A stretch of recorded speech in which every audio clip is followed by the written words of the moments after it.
Hello, welcome to a mini vlog where I go to office.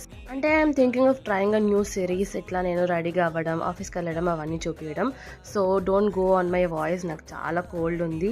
So morning breakfast చేసుకోవడానికి ఏం లేకపోతే జెప్టోలో order పెట్టేసుకున్నా. ఇంకేం option ఉంటుంది అంటే మార్నింగ్ షిఫ్ట్ వాళ్ళకి ఇంకా బయటికి వెళ్ళే ఛాన్స్ ఉండదు కాబట్టి ఎగ్స్ ఉండే. సో బ్రెడ్ ఆర్డర్ పెట్టుకున్నా అండ్ దెన్ కొద్దిగా ఎసెన్షియల్స్ లైక్ పెరుగు, పాలు అవన్నీ ఆర్డర్ పెట్టుకున్నా అనమాట. I know bread is not a good option for breakfast, కానీ మార్నింగ్ ఎర్లీగా అంతా జల్దీ అయ్యేది ఇది ఒకటే రెసిపీ అనమాట, బ్రెడ్ ఆమ్లెట్. మీరు ఒకవేళ నా ప్రీవియస్ వీడియోస్ చూస్తుంటే చెప్పాను కదా, అది నా లాస్ట్ డే ఉండే ఆఫీస్లో. సో ఇది నా first day of new office అనమాట. చెప్పాను కదా ఆల్రెడీ ఫుడ్ ఉండదు. So I need to cook for my self, breakfast lunch అవన్నీ కుక్ చేసుకోవాలి. సో ఈజీ బ్రేక్ఫాస్ట్ ఇంకా లంచ్ రెసిపీస్ కూడా వస్తాయి నా ఛానల్లో. నేను సర్చ్ చేస్తున్నా అనమాట ఏది ఈజీగా అయిపోతుందని. సో ఈరోజు అంతా ఏం వర్క్ ఉండదు కాబట్టి స్ట్రాబెరీస్ తీసుకుని వెళ్తున్నా. ఫుల్ ట్రాఫిక్ ఉండే, ఫైనల్లీ ఆఫీస్కి వెళ్ళిపోయి